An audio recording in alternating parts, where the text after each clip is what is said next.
keep my composure when I know it's all over. I keep my composure even though I'm bipolar. My mood swings are a roller coaster. The need is you're too busy running away. If you have a wonderful day, I tried to save myself from you. I can't trust you. You can't trust me. I'm done wasting myself on you. Sky's falling. I'm still falling. The streets are calling and I ain't looking back.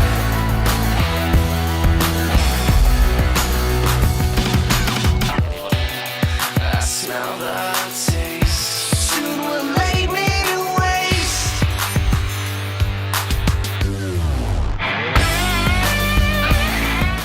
Hey, Finnegan. Hey, how's it going? Good. Can you hear me well?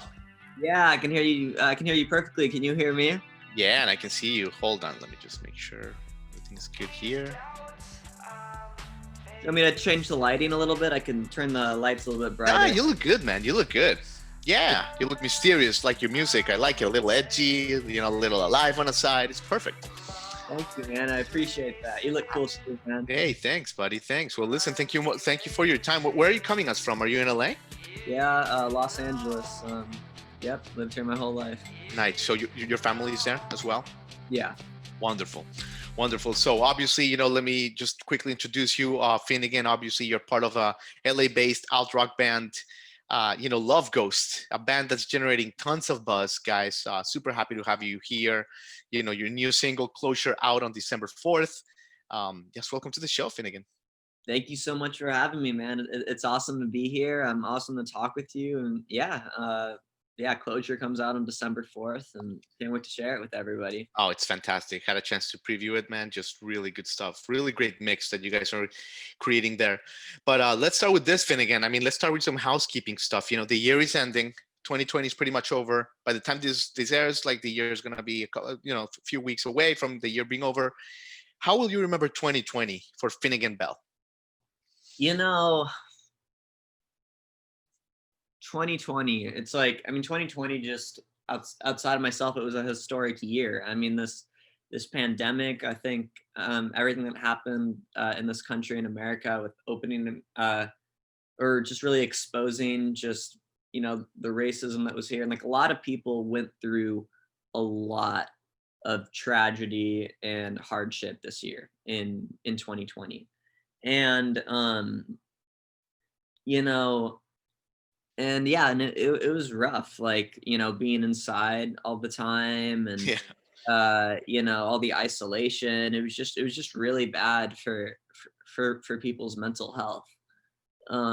But, I feel like as far as me personally, I just, I tried to make the most of my time, and, we released a lot of music this past year, and we even we had our biggest song yet got 2 million views on YouTube, and that was during the quarantine. So it was kind of like, it was sort of a mixed message, because a lot of my songs or a lot of our songs, a lot of our music speaks about really heavy topics. It speaks about mental health. It speaks about the state of this country. It speaks about depression, sadness, and anxiety. And actually, I feel like, since people were just alone and they were forced to deal with their own depression, their own anxiety, I think that maybe like my type of music was actually good for quarantine. It was actually like I'll Be Fine, and even Closure, which is coming out now. As we're talking right now, it's coming out next week. And so it's actually, I think it was actually for me personally, I just try to view things positively, and I think that I think that I was my music was, or our Love Ghost music was good for quarantine. Yeah, I agree. It's almost like you were ahead of the curve, right? Like with this taking care of your mental health and having the big picture in mind.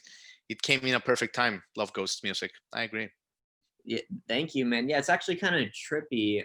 Like Yeah, we wrote a lot of these songs actually a year before quarantine even started, before the pandemic even started, and I don't know. Then we released them during 2020, but it's just yeah, it's just crazy this journey, and yeah, I'm here for it. Yeah, I can't cool. wait to reach more people. Yeah. Yeah, yeah. You guys are writing songs about things that are human, that are timeless. So I think that's what kind of sets you apart, man. Absolutely. Thank you, man. So yeah, absolutely, Finnegan. So, you've got some great quotes in the press. I love one when you're describing your music, Finnegan, that you say, that you're meshing when describing your sound, that you mesh two sides. It's not too urban for the suburban kids. You say there's a little bit of hip hop, a little bit of rap. You mix like your own thing. Yeah. Uh, like it's like a genre bending thing what you're creating. So, Yeah. I did want to ask you, like, when did you start creating these mixes? Mhm. Like, how did it begin? Um, I know your influences are really great. You started with Nevermind from Nirvana, but like, take us into that creation of your art. Yeah, so basically, I've been like writing music since I was small, since I was like a little kid, and before Nice. that, I was always just like writing like short stories and like comic books, and I was always, but basically like the whole music journey really for me started when I was in middle school, when I was like 12 or 13 at this time. Even Yeah, I was like playing at like coffee houses and like people's backyards and unbelievable. whatever it was, but it was just me and an acoustic guitar, and it was kind of like, and I was a super rock kid originally. Mm, Like I was really into Nirvana, Smashing Pumpkins, Alice in Chains, but also really into like Elliott Smith and Radiohead and nice. U2 and and that. And basically, as I just got older and the people that I was around, I just started listening to more and more hip hop. I mean, I had a huge phase with NWA and Tupac, and especially more so. And then I think that really once like that whole kind of underground SoundCloud scene really took off, like this, like with Suicide Boys and Bones and Lil Peep and Ghostmane and Juice Yeah, WRLD, XXX and Tashion. I just felt really inspired by it because I was like, these guys are, they're not that much older than me, and they're living their dreams, and they're making really cool music that is bridging the gap. And I just kind of wanted to, I just felt really inspired by all those guys. And I just, so I'd say like really for me, I started making music that was like this kind of this emo trap rock, yeah, we yeah. call it trap rock.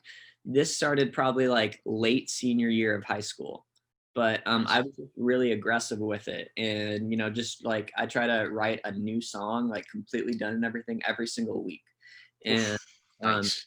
yeah, and basically, I just, and so really it started like late senior year of high school. And then after I got out of high school and I was on my own, I was an adult. It just really like, I chose, I was working at the time. I was working at Roll Factory, this restaurant. I was working at the Coliseum, and I decided not to go to college, and I just decided like I'm gonna do this like no Yeah, matter what. And like we do it all like at home. Like Daniel in the band, he built a computer, like he built this PC that's specifically for recording, and we record everything there. Like it's a pretty DIY process, but it's nice. really cool, and we just do it all in at this warehouse, and it's awesome. Yeah. That's awesome, man. There's a lot to unpack there, but that's really great stuff. I mean, when you talk about all this stuff, I keep thinking, my mind went to the Rock and Roll Hall of Fame when they started inducting like Tupac, like whatever, 6, 7 years ago. And Mhm. people were up in arms, like, what do you mean? Why are you inducting Tupac into the Rock and Roll Hall of Fame? Now they just inducted Notorious B.I.G., and it's Yeah. becoming more common. NWA, Run DMC are also inducted. And I think that you're onto something. What the Hall of Fame said is, it seems like it's what you guys are about at Love Goes. It's rock and Yeah. roll is about liberation. Rock and Exactly. roll is about a spirit. It's not about the sound, it's about the spirit, which you guys have in spades. Yeah, thank you. And that's what I've always kind of thought about too. I thought that rock and roll or rock music in general was always it was about being yourself. It was about being a free spirit. It was about being different. And I feel like that vision at some point got lost. and Yeah. everyone kind of wanted to be the same. And then a lot of hip hop guys were speaking up, really like I feel like especially like those rappers like Tupac and Biggie, like they were at heart, they were poets. Like if they Mm. were around 1,000 years ago, they would have been like the poets of medieval times. Yeah. In Greece. Yeah. Yeah, something like Yeah. that. And then I feel like but they were not afraid to be themselves. They were not afraid to take that leap and say like, hey, like I'm gonna do my own thing. I'm gonna write about my own feelings. And I feel like that is what rock and roll also started out as too. So there's a lot of overlap between the two energies, you know? Damn, that's amazing, dude. There's so many directions. I could talk to you for days about this, but listen, let's move a little bit to your band and your career. In early 2016, you joined with Ryan Stevens, and it was kind of like Love Ghost 1.0, if you Yeah, will. exactly. Like an early iteration of the band. What do you remember from this early band, and how has it changed? Yeah. So there were two other members. They um left, and then now there's three more members. I mean, I met Ryan when we were young. We were 15, 16. We were 15. Yeah, 15. He actually might have been 14 at the time. And yeah, we met through a mutual friend, and we both kind of like were these two like troubled emo kids, and we just like really just like started hanging out a lot and making more and more music together, and all about like our feelings and what we were going through. And it just kind of like I just had like a feeling about like certain people. I'm like, oh, like I'm gonna hit it off with this person. I'm gonna, like this is gonna be good. And he was just like one of those guys. Like, it's just been a really awesome experience, and things moved fast for us as we both stayed really focused, and we both went through a lot together over the years. And Yeah. yeah, it was all really just like it happened kind of fast, really. It just, yeah. It did, and I did want to ask you about that. So let's go there. I mean, after Mr. Blue cracked 100,000 Spotify streams, Let It Mhm. All Burn was like almost 500,000 streams, dude. Yeah. And then I'll Be Fine, 2 million YouTube views, like you said, like almost 1 million Spotify streams. Like these things are popping up, man. Um, what can you tell us? Like what's the feeling when like all this starts happening quickly? When a thought that you have in Mhm. your notepad becomes a reality that 1 million people are enjoying. Yeah, I mean, it's almost like I'm hungry, so I'm just like waiting to get to like the next. But it's like it was really it was trippy, because like I'd kind of been releasing music since 2013 on SoundCloud and YouTube, and it was like pretty small. It was like what everyone is when they first start like doing this and grinding. It was like, oh, this would get 100 views here, this would get 50 streams there, this would, and it just kept on growing. And I was actually, the crazy thing is that I was still in high school when I cracked 100K streams on Spotify, when I was like, and then as soon as I got out of high school and when I was working at those restaurants and stuff, that's when I started getting on like official playlists and on Apple, Spotify, and Pandora with Let It All Burn. And it was just weird. I was just like a normal, like, or maybe not So normal, great. like a kid in high school, like a loner, just like pretty like unassuming. And then it just kind of like it was just my introduction to adulthood, basically. Like I don't know how else to call it. Like it was Yeah. just like, yeah, I've been, It's your reality. Yeah. yeah, It's your exactly. life, man. That's awesome. Yeah, I'd been working towards this goal for like half a decade, basically. And then one day it just kind of like the stars aligned. I mean, I I don't love know. it, dude. I Yeah. love it. I know it's great. And I want to get to closure in just a second, but let me ask about like your fans, because I've noticed that we research in the research room, you guys have passionate fans from all over the world too, man. I mean, you've played Ireland, you've played Japan, you've played South America. Just tell us a little bit about the relationship with your fans, and having music that crosses borders. Yeah.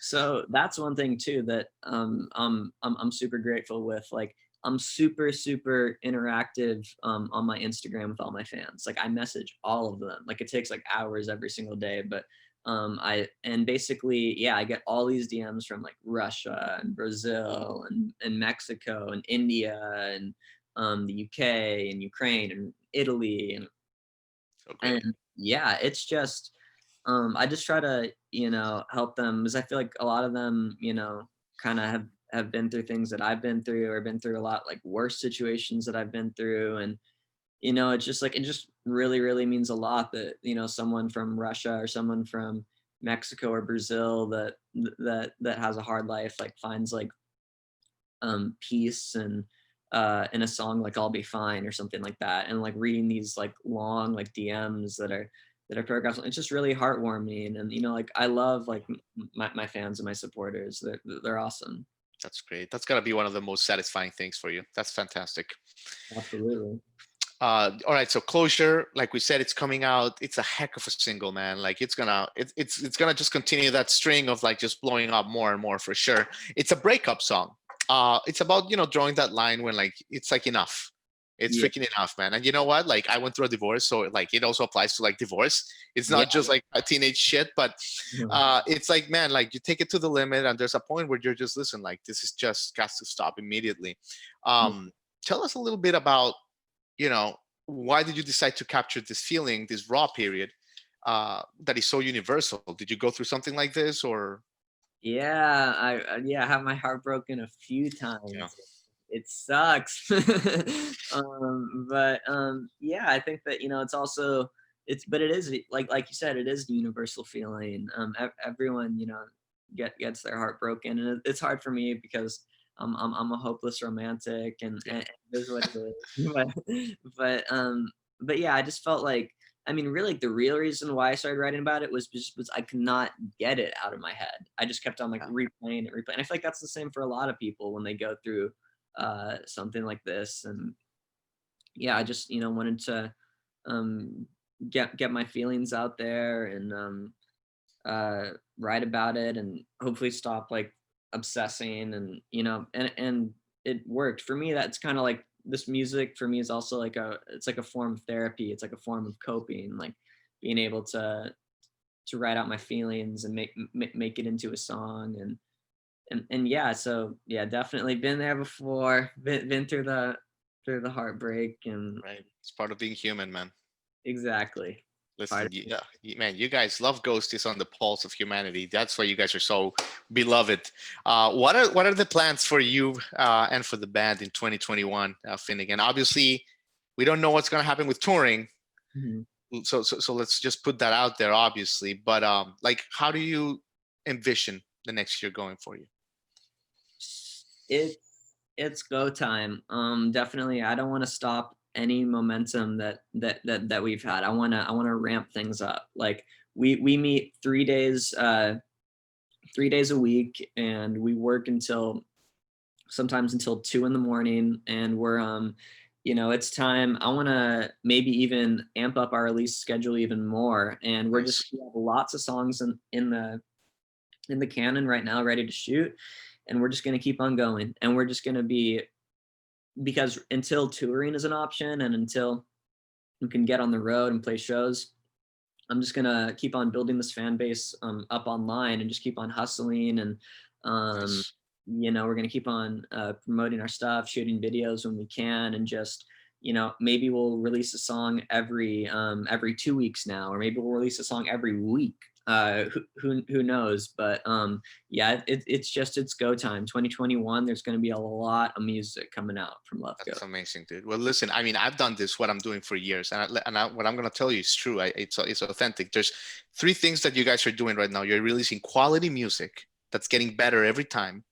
Yeah. You're building up, your fan base is growing exponentially because of the music. And third, I just learned this, you're an amazing dude.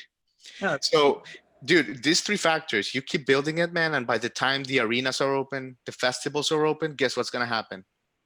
Love Ghost is gonna kick some major butt, man, and we are so excited to see it.